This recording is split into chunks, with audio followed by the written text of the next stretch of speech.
Amém. A paz do Senhor Jesus a todos. Para o pessoal do Facebook, do Instagram, do YouTube, né, do Meet, para quem vai ouvir depois o áudio, né, a Paz, Vanessa, a Suzy, a Dorinha, a Jéssica, a Duda, a Eliane, a Ana, a Dona Maria, a Maria Oliveira, a Deise, a Cláudia e a Edna. Amém. A paz do Senhor Jesus a todos, tá bom? Amém. Então, hoje a gente vai falar sobre 1 Samuel 8, né? Glória a Deus, a gente tá andando aí, né? Tá chegando já ali em Saul, Davi, né? Então, a gente já tá chegando aí nesse momento histórico, né? Então, agora a gente vai falar um pouquinho, né? Sobre esse momento onde Israel pediu um rei. Há um problema muito grande aqui. E esse problema está no motivo pelo qual Israel está pedindo um rei. E o motivo é totalmente contrário ao propósito de Deus. E o problema não é o que Israel está pedindo, mas por que ele está pedindo isso. Esse é o problema, a gente vai ver agora, né? Tanto que Deus vai abençoar, Deus vai escolher e vai abençoar o rei, né? Mas o problema é o motivo. A desculpa que eles vão dar é terrível. Eles vão dar a desculpa que eles querem ser iguais às outras nações, igual às outras nações. E isso é um problema. Isso é um problema muito sério. Tá bom, Dorinha. Amém. Amém. Amém. Deus te abençoe. Fica com Deus. Amém. Então, amém. Então, vai ter um problema muito grande aqui. Porque Deus falou que eles não podem ser iguais. Eles têm que ser diferentes. E essa é a questão. As pessoas precisam olhar para eles e verem um povo diferente. Eles não têm que ser iguais, né? Eles têm que ser diferentes. Eles foram separados para serem exclusivos. Eles foram separados, né? Já está dizendo que foi tirado, né? E eles são exclusivos, né? Eles deviam ser diferentes, eles deviam se santificar, né? Eles deviam ser diferentes dos outros povos. Mas agora surge um problema muito grande. Eles querem ser igual.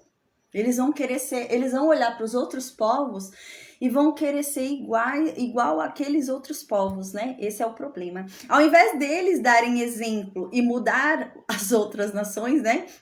Ao invés deles influenciarem as outras nações vão influenciar eles, né? E eles vão querer serem iguais ali às outras nações. E esse é o problema.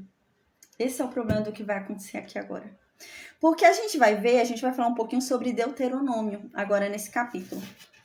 Moisés previu que esse povo um dia pediria reis. Quando eles chegassem ali, no meio das outras nações, né? Moisés previu em Deuteronômio, a gente já vai ler, que eles chegariam um momento em que eles pediriam rei, porque as outras nações também tinham.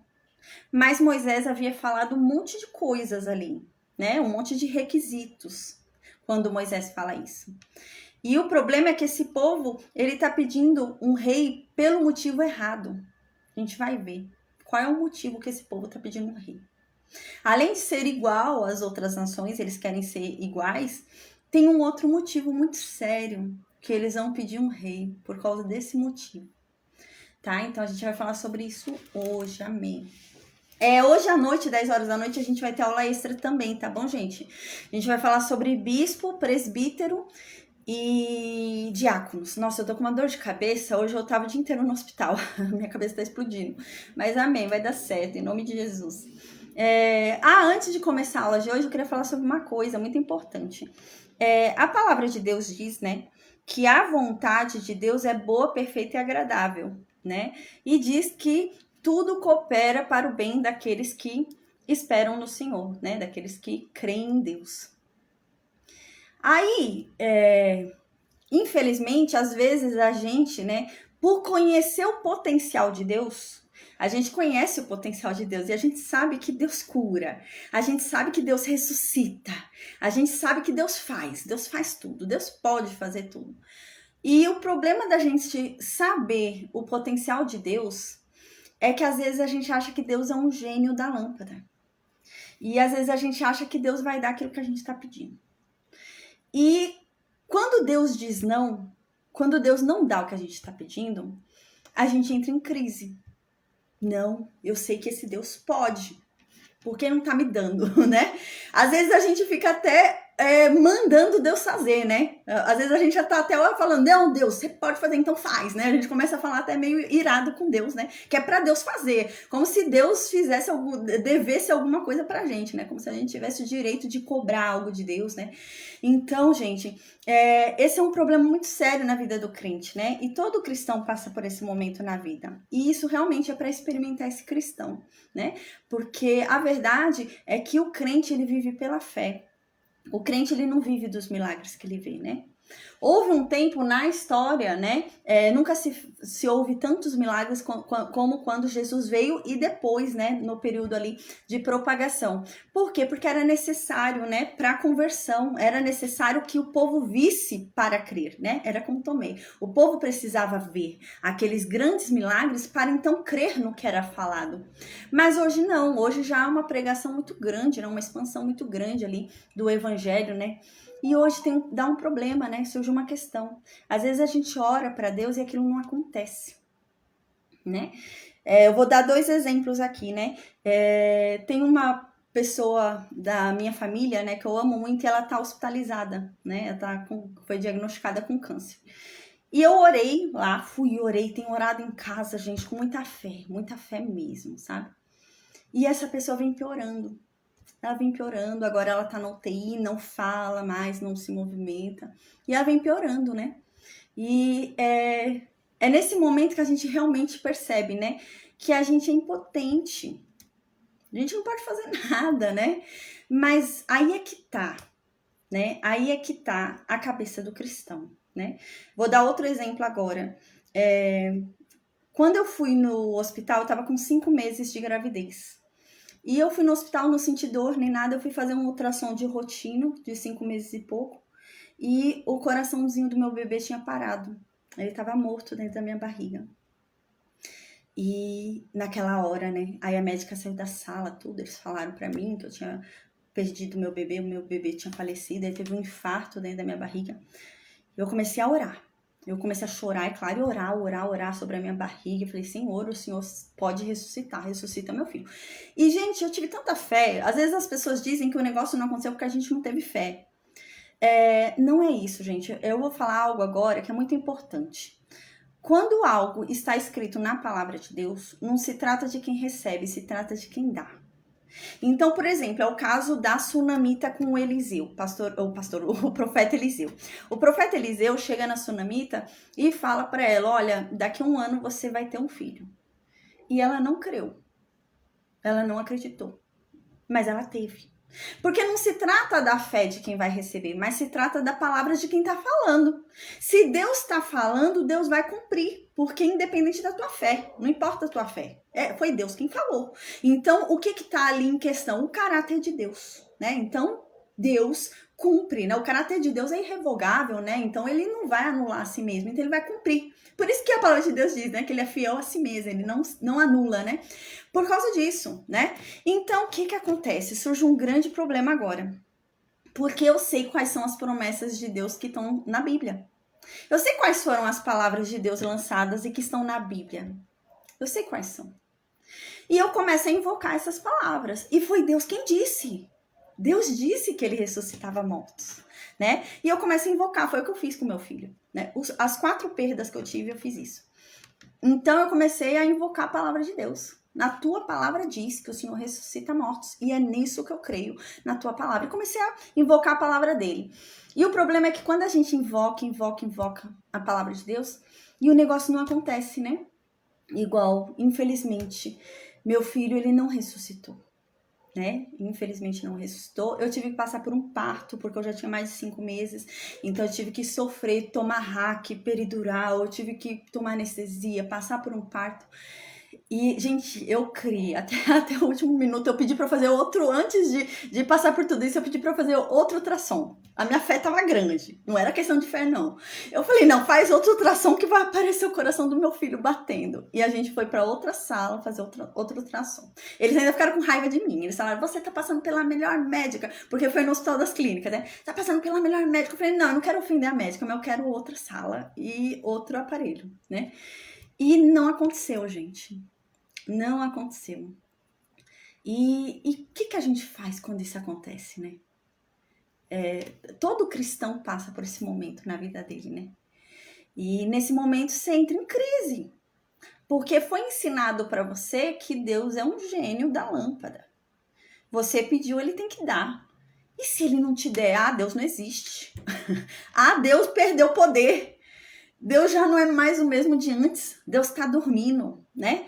Então, essa é a questão, né? E quando não acontece? Aí é que você sabe quando a pessoa é crente. Aí que você sabe quando a pessoa é cristã. Por quê? Jesus Cristo ensinou isso pra gente. Jesus Cristo recebeu um não de Deus.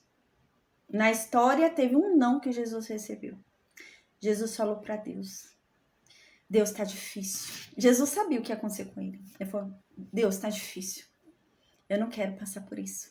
Ele estava tão agoniado, a Bíblia diz, tão agoniado, ele estava com tanto medo. Jesus teve medo, Jesus teve agonia. Jesus estava sofrendo, gente. Ele sabe o que é sofrimento porque ele sofreu como homem. Então ele entende a nossa dor. A dor dele foi tão grande que diz que a transpiração dele era sangue. Ele transpirava sangue, de tão agoniado que Jesus estava. E Jesus orou para Deus. E Jesus falou: Senhor, eu tô com medo. Eu não quero sofrer assim. Vai ser muita dor. Eu vou sofrer muito, eu não quero. Se for possível, passa de mim esse cálice. Me dá uma outra alternativa.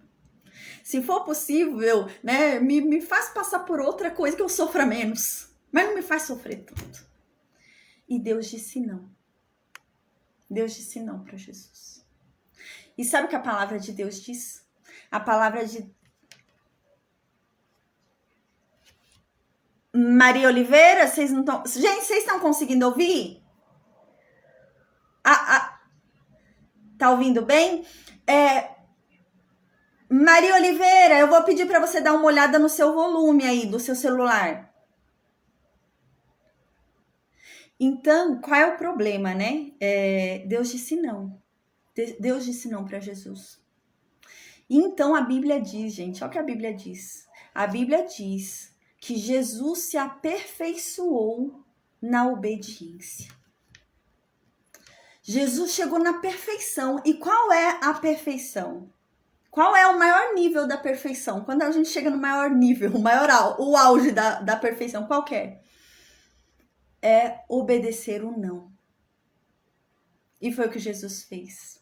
Ele obedeceu o não de Deus. A coisa mais difícil que há na vida do crente, né? É aceitar o não. A obediência ao não, né? E foi isso que Jesus fez. E a palavra de Deus diz que ele se aperfeiçoou na obediência dele. Maria Oliveira, eu vou pedir para você sair e entrar de novo. Porque tá todo mundo ouvindo? Eu te espero aqui para eu continuar. Se der para você sair e entrar, tem como você sair do Meet e entrar de novo? Eu te espero para eu continuar. Eu acho que é o seu celular, porque tá todo mundo ouvindo. Você quer sair e entrar de novo? Maria Oliveira, você tá me ouvindo? Maria?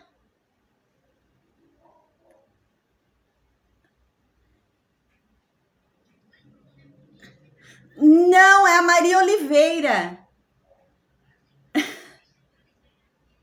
Ah, eu pensei que era só de Lourdes. Eu chamava ela de Dona Maria de Lourdes, né? Deixa eu só falar com ela.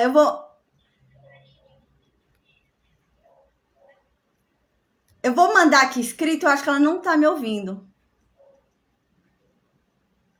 Deixa eu mandar escrito, gente, ela não tá conseguindo me ouvir. Eu tô pedindo para ela sair e entrar de novo. Acho que ela não tá me ouvindo.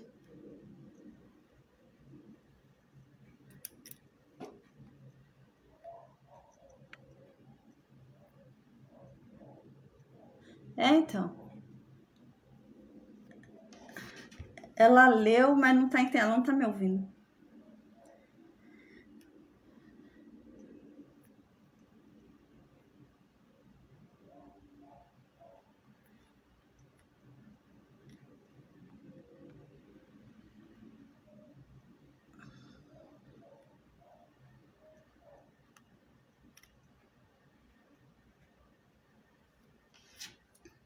Acho que ela não tá entendendo. Eu mandei até escrito agora, acho que ela não tá entendendo. Ah, agora acho que ela entendeu. Deixa eu ver se ela vai sair e entrar de novo. Eu continuo, gente. Ah, ela saiu. Esperar ela entrar e eu continuo, tá bom? Amém. Tem uma aluna do Meet que ela não estava conseguindo ouvir o que eu estava falando, né? Aí eu pedi para ela sair e entrar de novo, aí eu vou continuar, tá bom? Assim que ela entrar. Ela saiu. Vou esperar ela entrar de novo. Nossa, minha cabeça tá explodindo. Hoje eu fui no Hospital das Clínicas, é o hospital público. Meu Deus, que é o dia inteiro lá. A cabeça da gente explode, né? Meu Deus do céu. Agora cadê ela pra ela voltar? Ela saiu e não tá voltando. Eu tô achando que é a internet dela mesmo. Ela saiu agora não voltou. Cadê a Maria Oliveira? Eu vou esperar mais um pouquinho, gente. Se ela não voltar, eu vou continuar. Acho que é a internet dela não tá conseguindo nem voltar.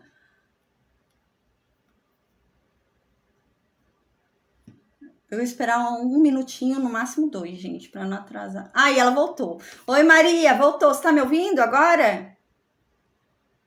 Ah, amém. Era isso, era algum. Às vezes dá mesmo interferência, alguma coisa assim, mas agora está ouvindo, amém. Então, gente, a palavra de Deus diz, amém. A palavra de Deus diz que Jesus, ele se aperfeiçoou, pela obediência, ele se aperfeiçoou.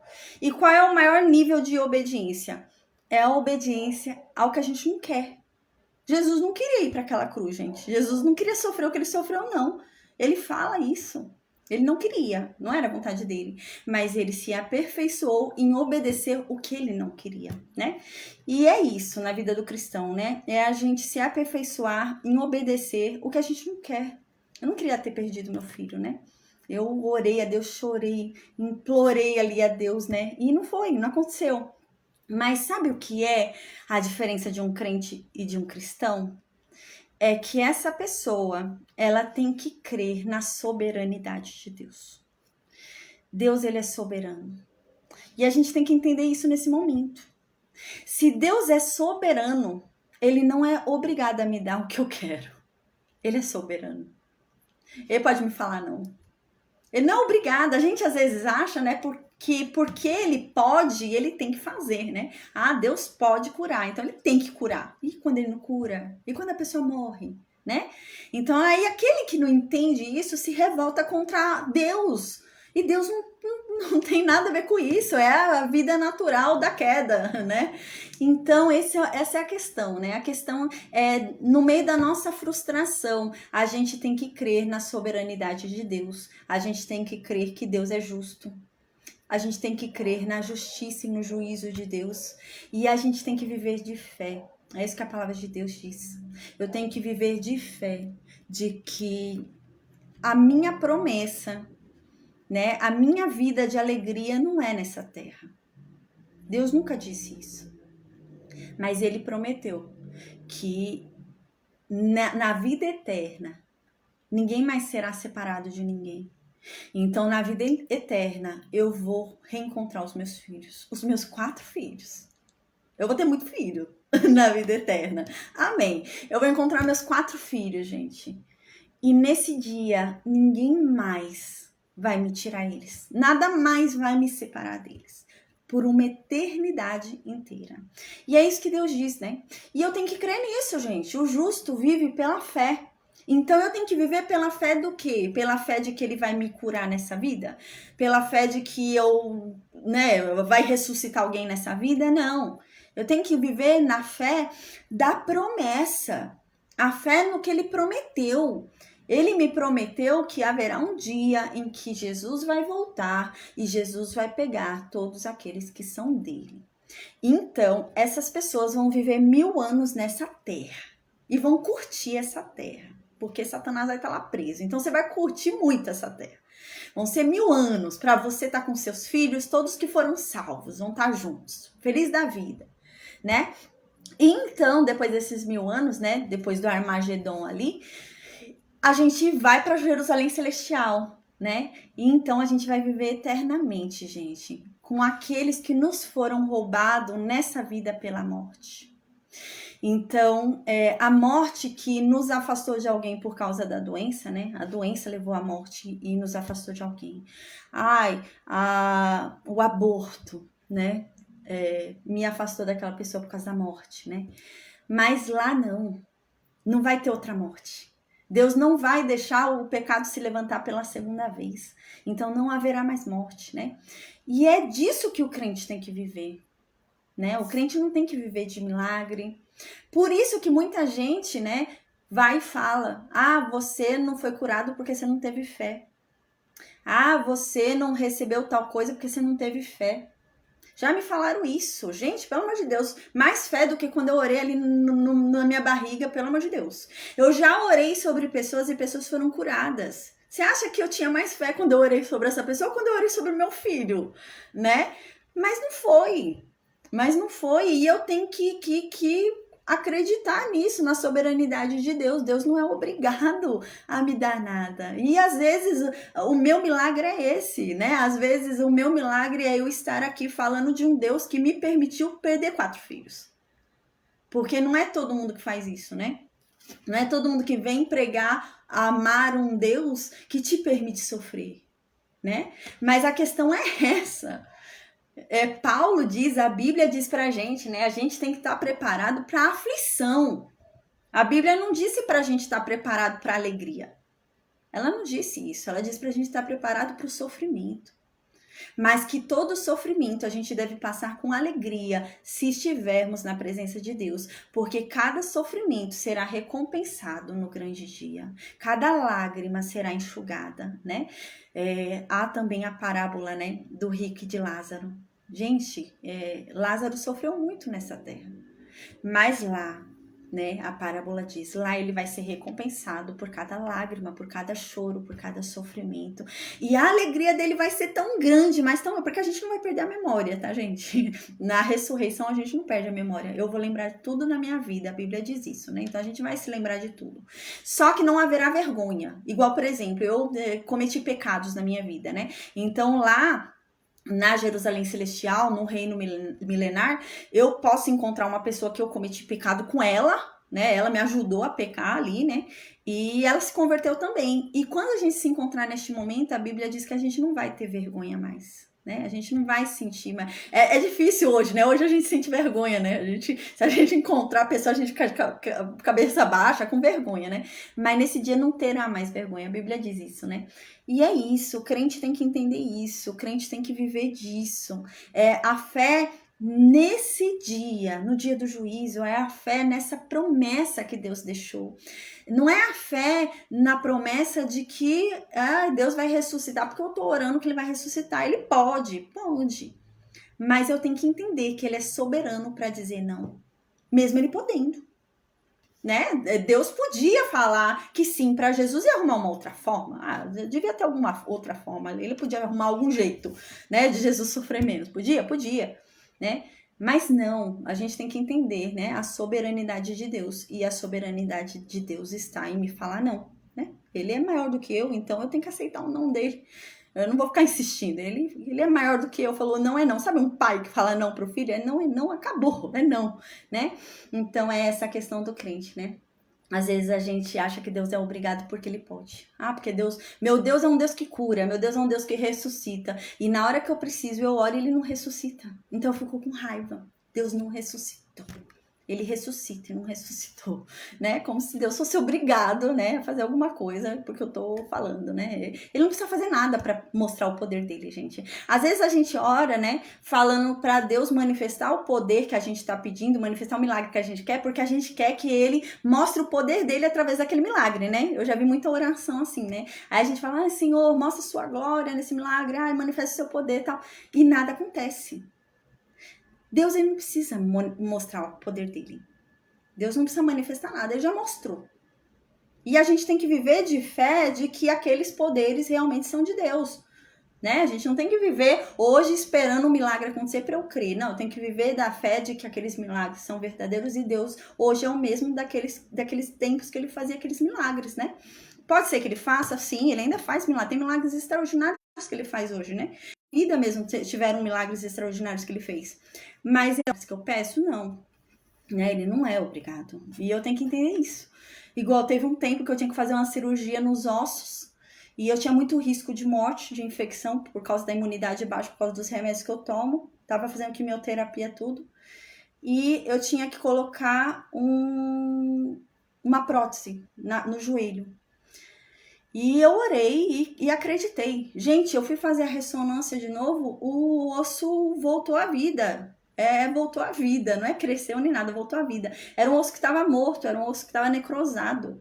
E o osso reviveu. Aí quando eu cheguei lá com a ressonância, eu não entendia de nada sobre isso, né? Aí quando eu cheguei com a ressonância, o ortopedista falou, mas estranho, seu osso não estava necrosado? Eu falei, sim, tava. Ele falou, nossa, que estranho, ele tá normal, ele tá bom, ele tá vivo, né? Então, gente, Deus pode, mas ele não é obrigado a fazer o que eu quero, né? E a gente tem que ter essa consciência. Amém. Então, agora eu vou orar pela aula de hoje pra gente, por nós, né? E para que Deus venha falar conosco por meio, né, da palavra de hoje. Amém. Meu Deus, obrigada, Pai. Obrigada por esse testemunho, essa palavra de hoje, meu Deus, essa introdução. Amém.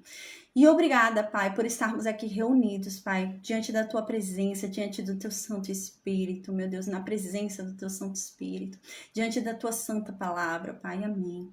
Meu Deus, que o Senhor se revele para cada um de nós por meio da Tua Palavra, que a Tua Palavra venha, meu Deus, e produza seus efeitos, que a Tua Palavra, Pai, em nome de Jesus, meu Deus, produza, Pai, em nós a conversão, que venhamos, meu Deus, a ser aumentados na fé por meio da Tua Palavra, conforme a Tua Palavra promete, Pai. Amém.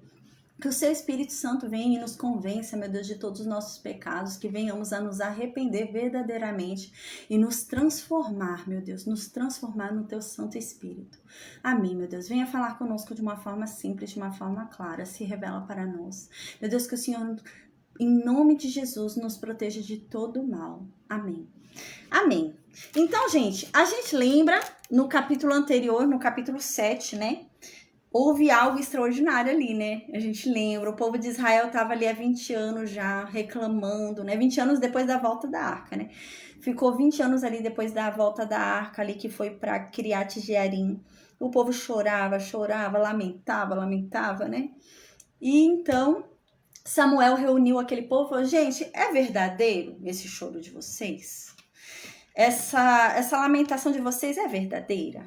Isso é verdade? Porque se for verdade, se arrependam. Se arrependam dos pecados de vocês, né? Vocês estão orando a Deus, mas vocês estão pecando. Vocês estão orando a Deus com um pecado no bolso. Aquele pecado de estimação, né? A pessoa tá ali orando a Deus, mas com o pecado de estimação do lado, né? Assim eram os israelitas. Eles estavam orando a Deus com o pecado ali de estimação agarrado, né? Então Samuel fala isso. Então lancem mão do pecado e se voltem a Deus. Só a Deus. Não coloquem nada no lugar de Deus, né? Dinheiro, ídolos, nada. Se voltem a Deus. Então aquele povo entendeu a pregação de Samuel e se converteu, gente. Aquele povo se converteu, né? Então aquele povo se converteu realmente e eles então mudaram, né? A gente até falou sobre isso, porque o arrependimento requer mudança, né? Arrependimento é diferente de remorso, né? Uma pessoa que tem remorso, ela não muda de atitude. A pessoa, ela sente remorso, foi o que Esaú sentiu quando ele vendeu a primogenitura, né? Ele sentiu remorso, mas ele não sentiu arrependimento. E uma pessoa, quando sente arrependimento, ela muda. Ela vira outra pessoa, ela para de pecar, né? Isso é o arrependimento. E aquele povo entendeu isso, se arrependeu, e eles pararam de pecar. Então, a gente lembra que eles ali reunidos, né? Em Mispa, se eu não me engano. Então, o povo filisteu descobriram que eles estavam todos ali reunidos, né? Congregando ali, mas eles ficaram com medo, né? Os filisteus falaram, não, eles estão se reunindo para quê? Deve ser para atacar a gente. Vão querer, né, nos dominar. A gente que domina eles estão querendo tirar as nossas terras de novo da gente. A gente acabou de pegar de novo a terra deles, né? E então eles foram lá guerrear com Israel em Mispa, a gente viu, né? Então eles subiram lá para guerrear contra Israel em Mispa. E então Israel, sabendo disso, vendo que eles estavam vindo guerrear, eles olharam para Samuel e falaram, Samuel, não pare de clamar. Continua orando, né? Enquanto o problema tá vindo, continua orando, Samuel, não pare. Para que assim Deus se lembre de nós, Deus nos ajude e nos livre desse problema, né? Então Samuel continuou orando, a gente lembra. E quando Samuel estava começando a oferecer ali o holocausto daquele cordeirinho, a gente lembra que Deus respondeu a oração de Samuel. Deus enviou resposta. Então a gente lembra que o exército filisteu vinha para guerrear ali, né, com os israelitas parados, com medo, olhando aquele exército vindo na direção deles. E Deus então fala, eu tô com vocês. Começa a mandar trovão, e o trovão caía na cabeça dos filisteus, né? Então os filisteus morriam, e Israel vendo aquele povo morrendo. E então, sem Israel fazer nada ainda, só Deus estava fazendo, os filisteus começaram a perceber que estavam perdendo a luta contra Deus, né? Então eles decidiram fugir. A gente lembra. Então, quando eles começaram a fugir, Israel, opa, Deus é com a gente, vamos atrás deles. Então, a gente lembra que Israel foi correndo atrás dos filisteus e mataram os filisteus. Então, a gente lembra que eles conseguiram retomar as terras que os filisteus haviam roubado deles, né? Tomaram as terras que eram de Israel e haviam sido pegas pelos filisteus. E durante o tempo de vida de Samuel, os filisteus não venceram nenhuma guerra contra Israel. Né? A gente falou sobre isso na aula passada. Só que eles tiveram investidas. Porque é muito importante, porque hoje a gente vai ver que os filisteus estavam perturbando Israel de novo. No capítulo de hoje, né? Então foi o que eu disse na aula passada. Quando a gente viu no versículo da aula passada, Deus não estava dizendo, né? A Bíblia não está dizendo que os filisteus não ficaram tentando tomar a terra de novo e dominar Israel de novo. Não, eles ficaram tentando. Mas eles não tinham vitória, né? Eles não tinham êxito naquilo que eles estavam tentando fazer, mas eles tentavam. E agora a gente vai ver isso. Os filisteus continuaram ali perturbando Israel. E eles vão pedir um rei. Eles vão pedir um rei para livrar eles das mãos dos filisteus. Mas quem livrava eles das mãos dos filisteus era Deus. Não era Samuel. E é esse o problema agora. Eles vão falar que eles querem uma outra pessoa, porque Samuel já tá velho demais para livrar eles das mãos dos filisteus. Então eu quero uma pessoa mais nova. Mas a gente vai ver, gente, que a idade de Samuel não tinha nada a ver com o negócio. Por quê? Samuel vai continuar na ativa, gente. A gente vai ver, por exemplo, que Samuel vai ungir Saul. Vai ter guerra que Saul vai sair, quem é que vai estar ali intermediando? Samuel. Quem é que vai declarar o declínio de Saul, que Saul perdeu o trono? Samuel. Quem é que vai ungir Davi? Samuel. Esse homem estava velho para Deus? Estava nada. Estava nada, mas os israelitas, eles vão usar desculpa para fazer o pecado. Eles vão usar uma justificativa ridícula, que não tem nada a ver essa justificativa que eles vão usar, para cometer o pecado. Então, eles vão pecar se justificando para cometer aquele pecado. É isso que eles vão fazer agora. Diz assim no versículo 1, né? Então, houve aquela vitória que a gente falou lá, né? Que até a gente viu a pedra, né? Que foi levantada como memorial Ebenezer. Então, passou-se um tempo, gente. Ali Samuel era mais novo. Mas Samuel agora tá velho. Tá tão velho que a gente vai ver que ele não consegue ficar mais passeando para julgar. Lembra que ele ficava passeando, né? Ele ia de um lugar para outro para fazer julgamentos. Lembra? Para julgar causas, né? Ele era juiz, então ele ia em alguns territórios ali para julgar.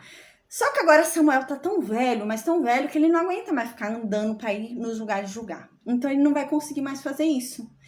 Quem que ele mandou para ir fazer isso? Os filhos dele. Mas aí também vai ter um problema. O problema que houve na casa de Eli, com os filhos de Eli, vai ter com os filhos de Samuel.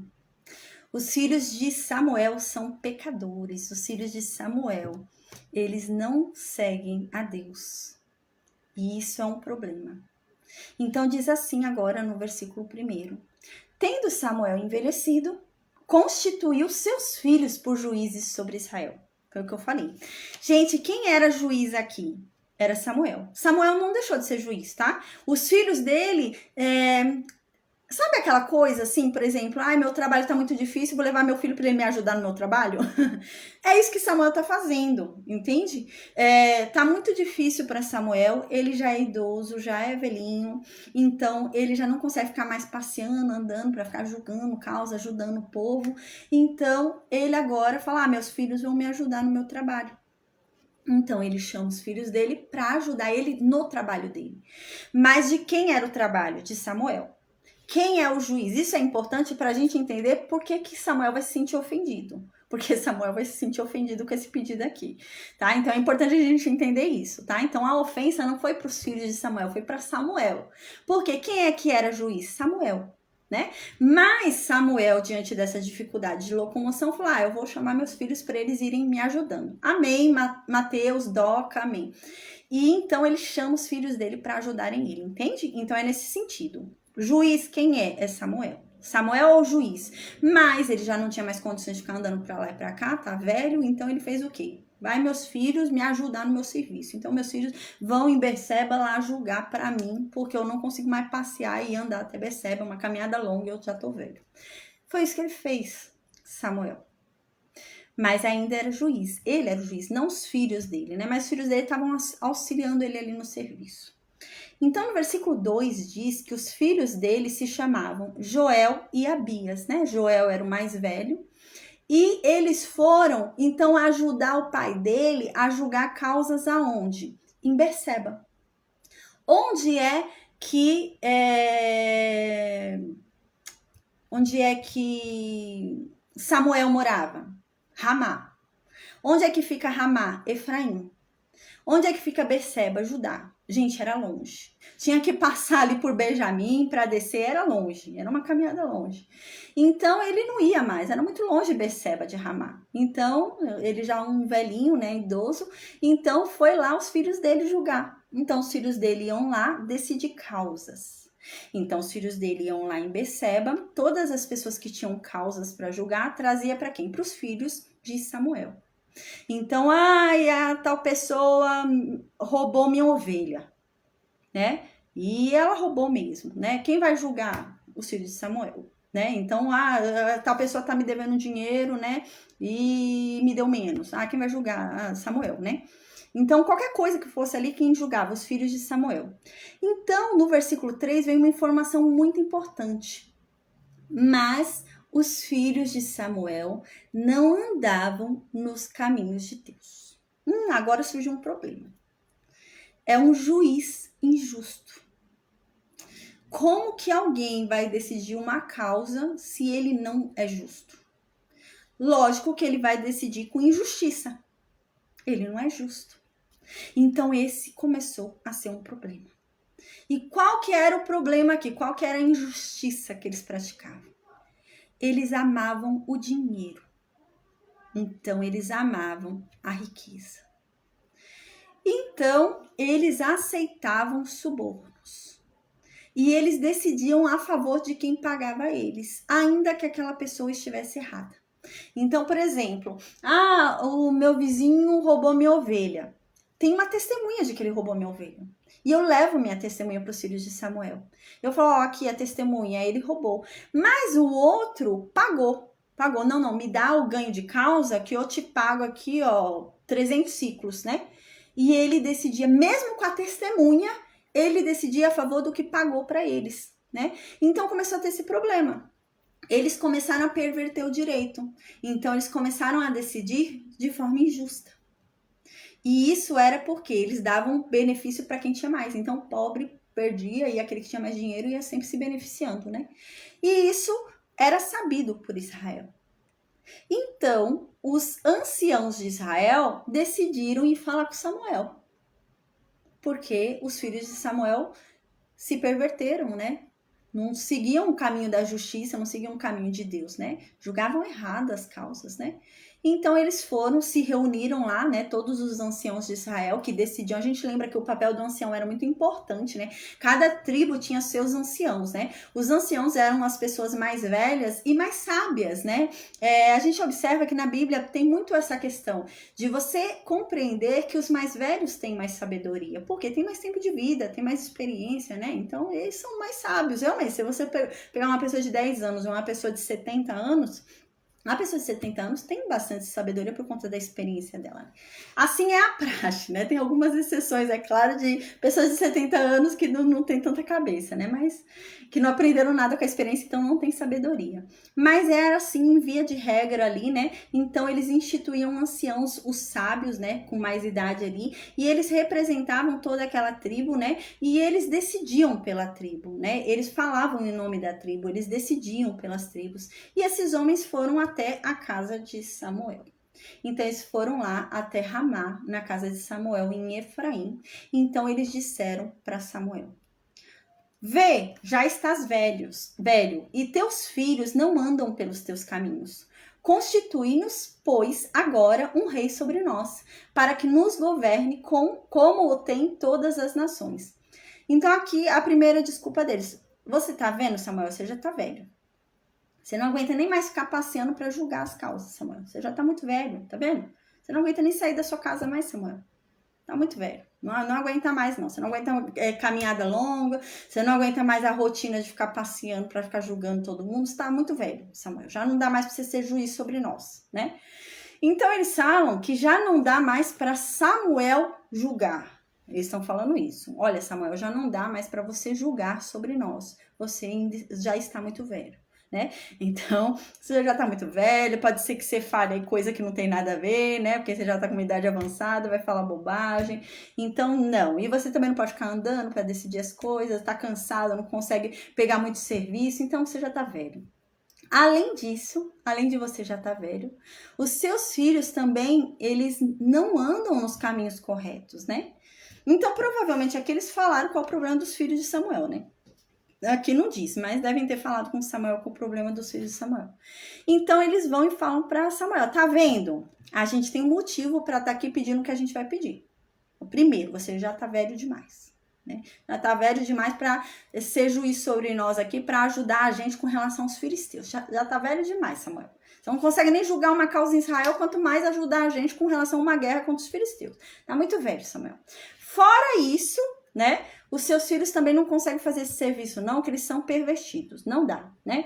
Então, diante disso, você vê, né? A gente tem justificativa, a gente tem argumento, né? Então, diante disso, a gente quer um rei. A gente quer um rei sobre nós. E esse homem que vai ser colocado sobre a gente quer que ele governe a gente. A gente quer que ele mande na gente mesmo, que ele oriente a gente, que ele faça um papel realmente de julgar as nossas causas. A gente quer isso. Porque você tá muito velho, você não sabe o que diz mais Samuel. A gente quer isso, né? E a gente quer um rei como afinal tem todas as nações. Todo mundo tem, porque a gente não pode ter, né? Mas é aquela criança, todo mundo tá fazendo porque eu não posso fazer também, né? É Israel. Todo mundo tem, porque eu não posso ter também, né? Só que Deus havia falado, né? Que eles foram separados para serem um povo diferenciado. Não é porque todo mundo tem que eles também iam ter. Eles tinham que ser diferentes, né? Então eles vão e dão essa justificativa para Samuel. Agora a gente vai ler rapidinho o que Moisés falou em Deuteronômio sobre isso. Em Deuteronômio, Moisés havia falado sobre que um dia Israel estaria lá na terra da promessa e eles iriam observar que nas outras nações tem reis e eles iam pedir um rei. Mas Moisés alerta eles, mas não vai ser como vocês acham não, que é o rei que vocês quiserem, né? Que, vamos lutar, quem vencer, quem ficar vivo vai ser rei, né? Não vai ser assim não, vai ser rei quem Deus decidir que é rei. Né? Então, onde diz isso? Deuteronômio capítulo 17.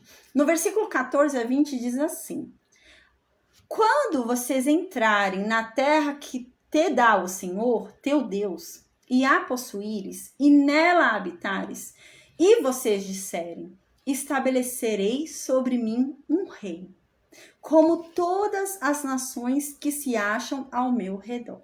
Olha como Moisés sabia, né? Era profeta, né? estabelecerás com efeito sobre ti como rei aquele que o Senhor teu Deus escolher.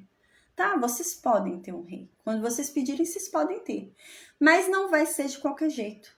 Não vai ser como as outras nações fazem, né? Que vai lá, um mata e aquele fica no poder, né? Não, vai ser quem Deus decidir estar no poder. E aqui continua. Homem estranho que não seja dentre os teus irmãos, vocês não vão colocar sobre rei para vocês, né? Não vai ser rei de vocês um que é estrangeiro, que não é israelita. Tem que ser alguém que é israelita. Então aqui começam os requisitos desse rei. Esse rei, ele não vai poder multiplicar para si cavalos, que é o que Salomão vai fazer, a gente vai ver. Nem fará voltar o povo ao Egito para multiplicar cavalos, que também Salomão a gente vai ver. Salomão vai comprar vários cavalos do Egito. Salomão também vai fazer isso. Então aqui continua, né? A gente falou sobre isso na época, né? Porque o reino é quebrado por culpa de Salomão, né? O pecado veio de Salomão, ele que errou ali, né? Então aqui diz, né? Pois o Senhor vos disse, né? Vocês não vão fazer isso porque Deus havia dito que vocês nunca mais deveriam voltar para lá. Então não vão comprar nada de lá. E nem vão para lá para comprar. Porque Deus havia falado que vocês nunca mais deveriam voltar para lá. Aquele lugar da onde ele tirou vocês com uma mão tão forte, com tanto esforço. Então, nunca mais voltem para o lugar de onde Deus te tirou, né? É extraordinário, né? Eu lembrei agora, lendo assim, eu lembrei de uma pregação que houve. Aí tem um pastor que falou que começou a ter uma briga na igreja, gente, de obreiro. Eram obreiros ali brigando, foi um para cima do outro. E um dos obreiros falou assim, você não sabe de onde eu saí, você não sabe de onde Deus me tirou. Falou desse jeito, né? E então o pastor falou, pô, e você quer voltar para lá? Deus te tirou desse lugar ruim, desse lugar horrível aí que você tá falando que você quer voltar para lá? Que isso, irmão? Você tá querendo voltar para lá assim agora, de graça, por causa de 10 segundos aqui de briga, né? E lembra muito isso, né? Então não é para voltar para esse lugar onde eu tirei vocês. Jamais pensem em voltar para lá. É isso que Deus havia falado aqui em Deuteronômio, né? E aqui também diz algo que também Salomão fez, né? O rei que for colocado, que Deus escolher, também não deve ter muitas mulheres. Não pode ter muitas mulheres. Porque se ele tiver muitas mulheres, o coração dele vai se desviar. Exatamente o que aconteceu com Salomão. Incrível, né? Exatamente. Salomão teve 1000 mulheres e o coração dele, né, se desviou por causa das mulheres. Ele começou a adorar outros deuses, Salomão, né? E é por isso que Deus tira o reino da descendência de Davi e deixa apenas uma tribo ali com a de Davi, que é a Benjamim, né? Então aqui diz, e nem deve multiplicar muito ouro para si mesmo, nem prata e nem ouro, para que ele não se perverta. O rei não pode fazer isso, porque isso vai ser para declínio dele, né? Então aqui diz mais em Deuteronômio 17, também esse rei, quando ele se sentar no trono dele, ele deve escrever para si uma cópia da lei, né, da aliança da lei. Ele deve escrever para ele uma cópia, né, e ele deve ficar com ele, grudado nele todos os dias, porque ele deve ler todos os dias, para que ele não venha a descumprir a lei, para que ele saiba, né, o que Deus falou. Ele tem que andar ali debaixo do braço dele com uma cópia da aliança da lei, né?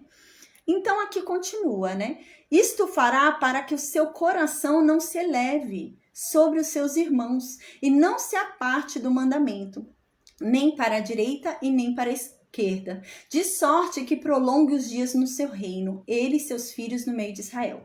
Então aqui, esse povo, né, queria um rei agora. Chegou o momento, eles querem um rei, querem ser igual às outras nações. Deus já havia falado por meio de Moisés que haveria um tempo em que isso iria acontecer, eles iriam pedir um rei, né, mas, né, eles tinham que pedir pelo motivo certo. A gente vai ver que o problema agora é o motivo errado. Eles vão pedir pelo motivo que não vai agradar a Deus, esse motivo que eles estão pedindo um rei. Então, no versículo 6, continua, né, o capítulo de hoje, diz assim, porém, esta palavra dos anciãos de que o povo de Israel quer um rei sobre si, porque as outras nações têm, não agradou a Samuel, né? porque eles disseram, dá-nos um rei para que nos governe. Então Samuel não ficou contente com aquilo e foi consultar a Deus. Samuel não gostou daquilo, foi consultar a Deus para ver o que Deus pensava acerca daquilo. E Deus respondeu para Samuel, dá para eles o que eles estão pedindo. No final eu vou falar sobre isso, gente. A pior coisa que existe é Deus nos entregar a nós mesmos. É a pior coisa que existe. Deus, ele tem que nos salvar de nós mesmos. Mas quando ele nos entrega a nós mesmos, a gente entra em autodestruição. E é isso que vai acontecer com esse povo. Então Deus entregou eles a eles mesmos. É isso que eles querem? Então dá para eles o que eles querem, Samuel, né? E Deus aqui então diz no versículo 7, atende a voz deles, atende a voz do povo, Samuel, em tudo quanto eles estão pedindo. Dá para eles o que eles querem.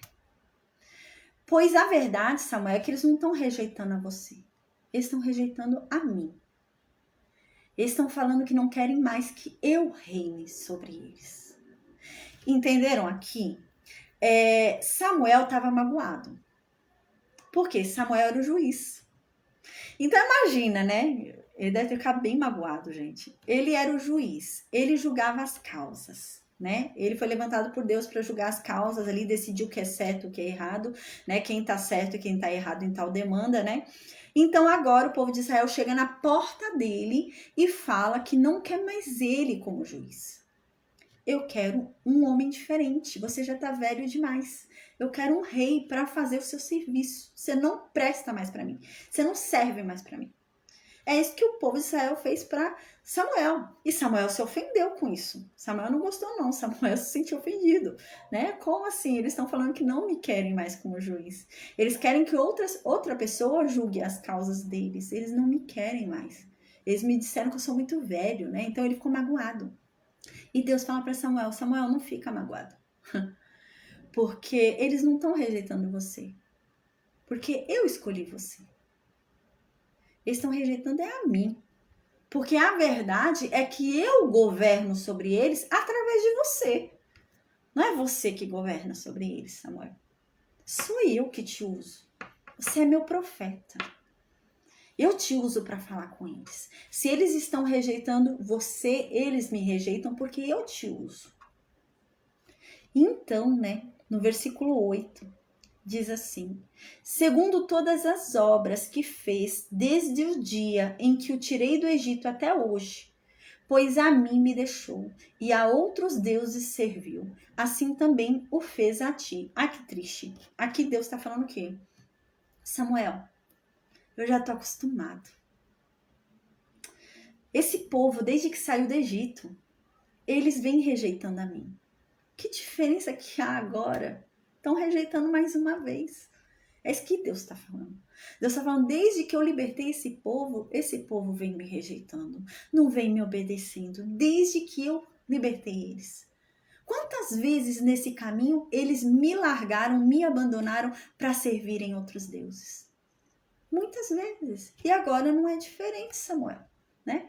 E é isso que eles estão fazendo com você também, Samuel. Assim como eles me abandonaram para servir outros deuses, agora eles estão te abandonando, Samuel, para servir um outro juiz.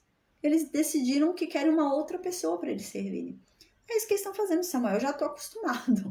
É isso que Deus está falando. Eu já estou acostumado, Samuel. É isso. Então, no versículo 9, Deus fala, então agora, Samuel, dá para eles o que eles pedem. Eles querem um rei? Dá para eles um rei, Samuel. Eles sempre me rejeitam, esse povo. Dá para eles o que eles querem. É um grande problema, né? Aqui tem um grande problema mesmo. Porque o que eles querem não está de acordo com a vontade de Deus. Não tá. Não é o que Deus quer, o que eles querem. Mas por tanto eles terem desobedecido, Deus largou eles à própria vontade deles, ao ponto de Deus dar o que eles querem, sendo que aquilo não é bom para eles. Mas de tanto ter rejeitado, Deus fala, eles querem, então dá para eles o que eles querem. Deixa eles com eles mesmos, que eles decidam sobre a vida deles, né? Então, vou entregar eles a eles mesmos. Esse é o problema, né? Esse é o problema. Existem pessoas, né, que falam para Deus que seja feita a tua vontade, Deus, né? Então é feita a vontade de Deus na tua vida. E a vontade de Deus é perfeita, é boa e é agradável. Mas existem algumas pessoas como agora. E Deus é que fala. Seja feita a tua vontade, então. E o problema é que a nossa vontade não é boa, perfeita e agradável. E é isso que está acontecendo com esse povo aqui. Deus já estava tão cansado desse povo rejeitar ele, que Deus falou, tá bom, eu entrego vocês nas mãos de vocês mesmos. Vocês querem? Então tá bom. Toma o que vocês tanto querem. Então é isso que diz no versículo 9. Samuel, dá para eles o que eles tanto pedem, né? Mas, antes de dar para eles o que eles tanto pedem, fala para eles o que vai acontecer. Fala para eles o que vai acontecer se eles tiverem um rei. Conta para eles. Para ver se eles vão continuar com essa ideia de terem um rei, né? Conta para eles qual vai ser o final deles, se isso acontecer. Então, no versículo 9 diz isso. Diz assim, agora, pois, atende a sua voz, atende a voz do povo, né? Porém, adverte-o solenemente, né? Adverte-o de forma formal, adverte-o formalmente, né? Então, chama todo mundo, faz ali uma reunião formal para avisar o que vai acontecer agora com esse rei que eles vão colocar. Explica para esse povo qual é o direito desse rei, porque eles não estão entendendo. Eles estão achando que vão ter lucro, mas eles vão ter prejuízo. A gente vai ver, gente, como é prejuízo que eles vão ter. E eles estão achando que vão ter lucro. Eu tô no lucro. Não, é prejuízo que eles vão ter. Não é um bom negócio que eles estão tentando fazer. E é isso que Deus está querendo mostrar, né? Então fala qual é o direito desse rei que eles estão querendo impor sobre eles, né? Então Samuel foi e chamou todo mundo de uma forma solene, reuniu toda a congregação ali e começou então a falar, né? O que ia acontecer, quais são os direitos desse rei. Então, no versículo 11, ele começa a falar. É o seguinte, gente. O direito desse rei que vai reinar sobre vocês vai ser o seguinte. Ele vai tomar os filhos de vocês. E ele vai empregar os filhos de vocês nos carros dele e nos cavalos dele, para que os filhos de vocês passem à frente dele. Sabe o que tá querendo dizer aqui? Fala assim, gente, o direito desse rei vai ser o seguinte. Você não vai poder falar não. Eu tenho um filho único. É tempo de guerra. Chegam lá na minha casa. E o rei fala, você tem um filho. Eu falo, não, meu filho não, é meu filho único. Eu não tenho domínio sobre meu filho. O rei vai pegar meu filho, à força. E meu filho não vai pra batalha de qualquer jeito. Meu filho vai ser obrigado. Amém, Ana, amém. Meu filho vai ser obrigado a dar a vida dele por esse rei. Gente, esse povo acho que não estava entendendo o que Samuel estava falando, né? É isso que Samuel está falando. Olha, gente, vocês não só não vão ter domínio sobre os seus filhos, né? Ao ponto de falar, não, meu filho não vai fazer trabalho de guerra, meu filho vai ser pastor. Não, vocês não vão poder falar isso. Se o rei falar que quer teu filho, você vai ter que dar. Senão ele vem e vai tomar a força teu filho. Não só isso, como quando for pra guerra, seu filho vai ter que dar a vida dele pelo rei. Seu filho vai ter que sair à frente do rei e morrer no lugar do rei. Tá ali com uma ameaça pro rei, seu filho vai ter que ir na frente tomar a facada na frente do rei. Vocês estão entendendo isso, né? E Samuel falando ali e o povo... Gente, você vai ver que absurdo que o povo vai responder. O povo vai responder um absurdo diante de tudo isso que Samuel tá falando. E o povo vai responder de uma forma absurda. É um absurdo que esse povo vai responder. Então, Samuel fala isso. Pronto. Já é o primeiro problema aqui. Aí no versículo 12, continua. E esse rei vai pegar o filho de vocês e vai começar a colocar por capitão. Então, ele vai ter que sair à frente de 1000 homens, não só do rei. Ele vai ter que sair à frente de 1000 homens, vai ter que sair à frente de 50 homens. Ele vai ter que ficar à frente e acabou. Ele vai ser o chefe do exército e vai ter que sair à frente. E se morrer, morreu. Né? E Samuel explicando tudo isso. Aí aqui, Samuel continua. E ele vai pegar também os outros filhos, né, para trabalharem no campo. Qual campo? O campo do rei, não é no seu campo, não. Você acha que seu filho vai ficar trabalhando no seu campo para colher o seu trigo? Não. O rei, ele vai pegar o seu filho para trabalhar nos campos dele, para produzir para ele, né? É isso que Samuel está falando. E colherem as messes dele, do rei, né? Então aqui continua, e os outros para fabricarem suas armas de guerra e o aparelhamento de seus carros. Vamos lembrar como é a situação desse povo aqui, gente? Eles são um povo livre. Ninguém mandava o que eu tinha que fazer. Eu faço o que eu quero. Ah, eu quero costurar roupa. Eu vou viver costurando roupa. Ah, eu quero ser pastor. Eu era pastor. Ah, eu quero trabalhar tratando de enfermidades e tal, né? Ah, eu vou trabalhar com isso. Gente, eu escolhi o que eu queria ser. Era essa a condição antes, né? Cada um fazia o que queria. Eles eram livres. Eles estão querendo sair da liberdade deles, é essa a questão. Eles eram livres para escolher o que eles queriam fazer, né? Para decidir se eu quero ir para a guerra ou não quero, o que eu vou fazer? Eu decido, né? Eu decidia. Agora não. Agora já não é assim. Então, eu já não vou mais trabalhar, né, para o meu terreno. Eu vou trabalhar para o terreno do rei. O meu suor não vai ser para o que eu vou comer. O meu suor vai ser para o que o rei vai comer. Eu não vou trabalhar, o meu suor não vai ser para trabalhar pela minha comida. O meu suor vai ser para trabalhar pela comida dele. Ele vai comer coisa boa, né? Então tava um negócio feio. E eu vou trabalhar fazendo armas para ele. Eu vou trabalhar, gente, como a arma era feita? Era com fogo. Você fazia espada como? No fogo. Você fazia armas ali, gente. Tinha gente que perdia braço fazendo arma, perdia dedo fazendo arma. Não era um negócio simples, né? Então, por isso que aqui isso assusta, né? Quando Samuel fala, olha, seus filhos vão ter que ficar trabalhando fazendo armas. Ou seja, o índice de pessoas que trabalhavam fazendo esse tipo de coisa e perdiam os dedos, perdiam o braço, era grande. E agora seus filhos vão ter que fazer isso. E não podem dizer não. Foi escolhido, tem que ir, né? Então, no versículo 13, Samuel continua falando. Gente, olha quantos tomará tem. Olha quantos vai tomar, tem, né? Então, é no sentido realmente de que eles só vão perder. Eles estão achando que eles vão ganhar. Eles estão achando que é um rei que vai dar. Mas, na verdade, é um rei que vai receber. Eles é que vão dar para o rei, não é o rei que vai dar para eles. Eles é que vão estar dando para o rei. E é esse o intuito de Samuel falando aqui. Então, no versículo 13, ele continua falando, ó, esse rei vai pegar as filhas de vocês, né? E vai fazê-las trabalharem produzindo perfumes para ele e para as mulheres dele, né? Elas vão ser cozinheiras dele.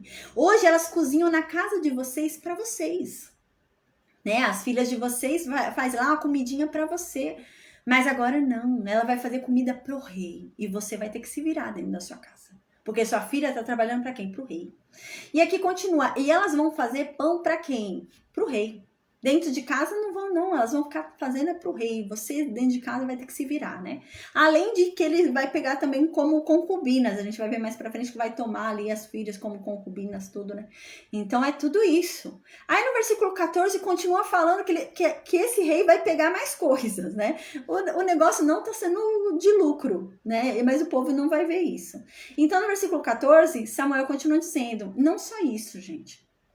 Esse rei vai tomar de vocês também as plantações de vocês. Ele vai pegar de vocês as uvas, as suas uvas, vocês vão plantar, vocês vão trabalhar na plantação para crescer a uva, tudo, né? Mas quem vai pegar é o rei. O rei vai vir e vai pegar as uvas de vocês, vai pegar as azeitonas de vocês, o azeite de vocês, né? E ele vai dar, né, aos empregados dele, a quem trabalha com ele lá no palácio. E ele vai tirar isso de vocês, da sua plantação. Gente, olha o quanto esse povo tá perdendo, né? Cada um tinha a sua terra, era dono da sua terra, trabalhava por si e acabou. Eu não tinha patrão, eu sou chefe de mim mesmo, né? Era nesse sentido, eu trabalhava para mim, saía, vendia o meu produto e acabou. Agora não, tudo que eles produzirem, o rei pode pegar, se ele quiser tomar ali, ele pode. E esse povo não vai entender ainda, né? Que o rei vai vir tomar o seu melhor, as suas propriedades, o que é melhor que você produziu. Aí no versículo 15 continua falando.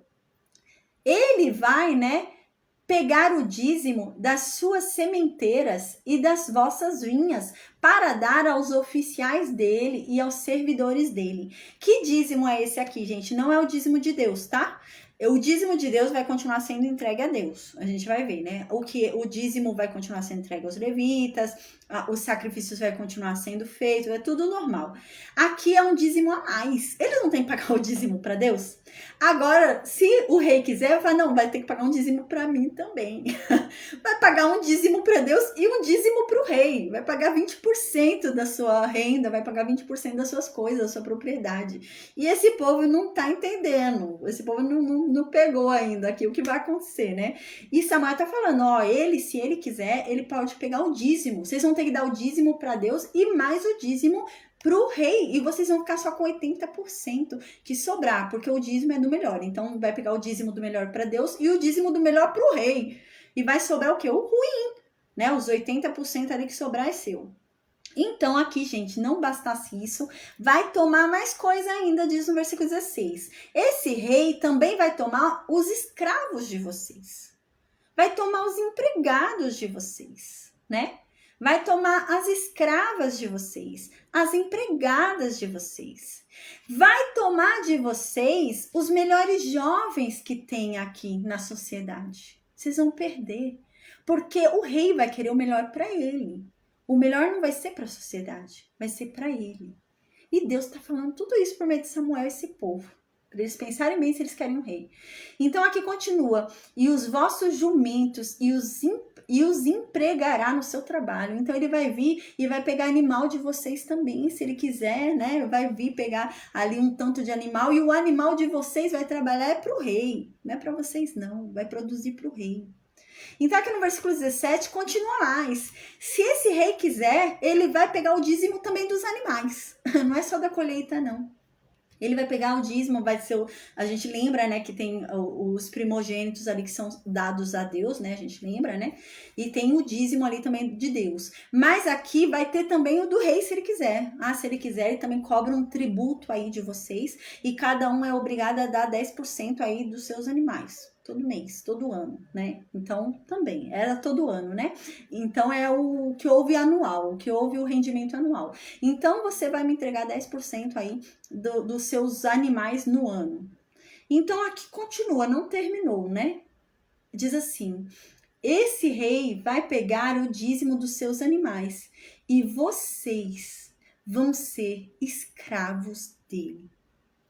Essa palavra que está escrito aqui de servos, no versículo 17, significa escravos.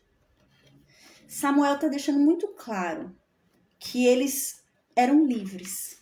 Eles eram livres para fazer o que eles queriam. Quando chegava a época de guerra, cada um ia para a guerra e acabou. Gente, deixa eu ligar aqui, tá desligado. Cada um ia para a guerra e acabou, eles se reuniam na hora e pronto, né? Mas agora não, agora vai ter um exército, agora quem for separado para ser do exército vai ter que ser do exército, né? Então agora vocês vão ser escravos desse homem. Vejam bem o que vocês estão fazendo, né? Então é nesse sentido no versículo 17. E vós lhe sereis por servos, vocês serão escravos dele. Então no versículo 18 diz assim, então... Nesse dia, quando vocês perceberem tudo isso, quando vocês perceberem que o negócio ficou feio e que vocês são escravos dele, né? Então, nesse dia, vocês vão clamar a Deus, né? Por causa do rei de vocês. Vocês vão clamar a Deus para Deus livrar vocês do rei de vocês, do rei que vocês escolheram. E aqui diz, mas Deus não vai ouvir vocês. Então, no versículo 19, deixa eu descer aqui. Então, no versículo 19, diz assim, porém, diante de tudo isso que Samuel falou, o povo respondeu para Samuel, não, mas nós teremos um rei sobre nós. Aqui, o jeito que eles respondem é dessa forma, não importa, eu quero um rei. É isso que eles estão dizendo, não importa, não interessa. Não interessa o que vai acontecer, não importa. Eu quero um rei e acabou. É isso que eles respondem. Não interessa, não deram nem bola pro que ele falou. Eles querem um rei e acabou. É isso que eles estão falando. Não me importa o que vai acontecer, não me interessa, eu quero um rei. Então, no versículo 20, eles falam por que eles querem um rei. É o motivo errado. No versículo 20, eles revelam por que eles querem um rei. Eles falam, para que a gente seja igual a todas as outras nações. O nosso rei poderá nos governar, sair na nossa frente e fazer as nossas guerras. Eles queriam um exército militar. Todas as outras nações tinham poderio de exército. Então, por exemplo, ninguém queria mexer nas outras nações porque sabiam o poder do exército daquelas nações, né? Então, a gente lembra, por exemplo, os amalequitas. Era um povo temido. Por quê? O exército deles era conhecido. Era um exército famoso, um exército grande, um rei forte, né? Autoritário, tal. Então, é isso que eles estão querendo. Eles estão querendo que as outras nações conheçam eles pelo poder do exército deles, pelo poderio de exército. E não era essa a vontade de Deus. Deus queria que as outras nações conhecessem eles pelo Deus deles e não pelo exército. Nunca foi a preocupação o exército. Tanto é que Deus quis mostrar isso com Gideão, que venceu lá, a gente viu, né? Muitos soldados, né? Com apenas 300. Então, a questão não é o exército. A questão é Deus estar junto, né? Então, de nada adianta um exército enorme e poderoso se Deus não está ali. Você vai perder a guerra. E era essa a questão. Mas esse povo não. Esse povo queria ser igual às outras nações para quê? Para mostrar para as outras nações o seu poder de exército. Mas qual que era o poder de exército de Israel? Deus. Deus era o poder de exército de Israel, né? Deus, a última guerra que teve foi muito claro, né? Deus começou a guerra enviando trovão sobre a cabeça dos filisteus. E Israel sem mexer um palmo ali parado olhando os filisteus morrendo com trovões. Eles começaram a fugir, Israel foi atrás quando eles fugiram. Mas quem foi que começou a vencer ali? Quem venceu, na verdade, eles começaram a fugir, foi Deus. Então, qual era o poder de exército deles? Deus. Mas eles queriam um rei. Eles queriam um número. Era isso que eles queriam, um número. Então, eles queriam que as outras nações conhecessem eles pelo poder do exército deles, pelo rei deles, né? Eles queriam uma identidade. Só que eles não entenderam que a identidade deles era Deus. Era para Deus ser a identidade deles. Nada mais, não precisa de outra identidade, é Deus. E acabou, né? Teve um aluno até que uma vez falou para mim que eu não gosto de falar denominações. E esse aluno falou, não, mas você precisa me falar uma denominação porque você precisa ter uma identidade. Todo mundo tem que ter uma identidade, né? Você precisa me falar, minha identidade é assembleiana, minha identidade é quadrangular, minha identidade, né? E eu falei, não, eu tenho uma identidade. Minha identidade é Cristo. Né? Isso não é o suficiente? A minha identidade é Cristo. Né? Então é isso, gente. A identidade desse povo era Deus. Que outra identidade eles queriam? A identidade deles era Deus e acabou. Então aqui eles dizem isso. Eles querem um rei para serem igual às outras nações e para que esse rei governe sobre eles, decida as causas dele, julgue eles, né? E que esse rei saia diante deles nas guerras, para dar estratégias de guerra, preparar os soldados ali, né, preparar soldados na luta, né, ficar treinando, a gente vai ver que depois começa a treinar realmente por causa desses reis. Mas, gente, não precisava treinar nada. A gente lembra, Gideão foi como ali lutar com o exército de vários inimigos juntos? Com uma tocha na mão, um barro, né, e uma trombeta. Você não precisa de espada. Deus está com você, né? E eles não tinham entendido. Então eles queriam assim um exército para eles treinarem, para lutar, né? Eles queriam fazer armas, eles queriam um poder de exército, eles queriam um poder militar. Era essa a questão. Então no versículo 21, ouvindo, pois, Samuel todas as palavras do povo, a repetiu para Deus. Então Samuel foi e falou para Deus, olha, o povo falou o que quer. O povo falou que não interessa o que vai acontecer, eles querem. Então, no versículo 22, Deus respondeu para Samuel, atende a voz deles, dá para eles um rei. É isso que eles querem, então dá para eles um rei. Então Samuel foi lá pro pessoal e falou, olha, vocês vão ter um rei, vão cada um para suas casas e esperem as minhas instruções, né? No momento que Deus falar, eu vou falar como é que vai ser feito isso, como é que esse rei vai ser escolhido. vão para casa e fiquem tranquilos, porque Deus vai dar um rei para vocês, né? Então é isso que acontece, que a gente finaliza a aula de hoje aqui, né? Então é um problema muito sério aqui no versículo 22, né? Deus quis abrir o olho desse povo, Deus quis alertar esse povo, né? Esse povo não quis ouvir. Então Deus, por fim, entrega esse povo a eles mesmos. A pior coisa que existe é isso, eu ser entregue a mim mesma, né? É aquilo que Paulo diz, né? Quem vai me livrar de mim, né? Porque o meu eu me conduz à morte. Quem me salva é Cristo, mas o meu próprio eu me conduz à morte. Se eu fosse seguir o meu eu tô morta, né? Eu não sou salva.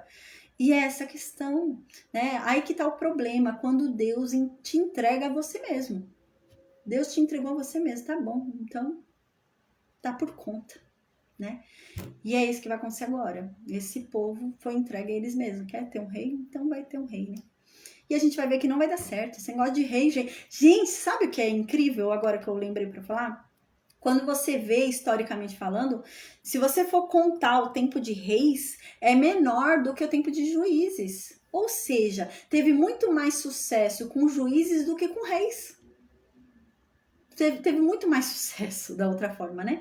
E o tempo de juízes era o quê? Uma teocracia, né? Então os juízes eram levantados por Deus. Então eles falavam em nome de Deus ali, eles eram guiados por Deus, né? Agora os reis já virou uma monarquia ali, né? Então agora já virou uma monarquia ali, a gente vai ver, né? Então na próxima aula a gente vai falar sobre Saul. Aula amanhã, né? Na terça-feira. A gente vai falar então sobre Saul. Saul é escolhido. Amanhã a gente vai falar sobre isso, tá bom, gente? Então, amém. Que Deus abençoe a todos, tá? Eu vou fazer o seguinte, hoje eu não vou tirar dúvidas no Meet, porque tem mais uma aula 10 horas da noite, né? Então eu vou descansar um pouco, porque eu tô com um pouquinho de dor de cabeça, para a aula das 10 horas da noite, tá bom? 10 horas da noite a gente vai falar sobre bispo, presbítero e diácono, né? É a última aula da série Ministérios, né? A gente já falou sobre os 5 ministérios e agora vai ter esse extra aí que eu vou falar sobre bispo, presbítero e diácono, tá bom? Amém. Amém, Vanessa. Deus te abençoe. Amém. Glória a Deus. Eu vou desconectar o Facebook e o Instagram então, tá bom, gente? Se alguém tiver alguma dúvida, você deixa no vídeo. Na aula de amanhã eu esclareço, tá bom? Deus abençoe a todos. Amém. Bom descanso. Até mais tarde. Amém.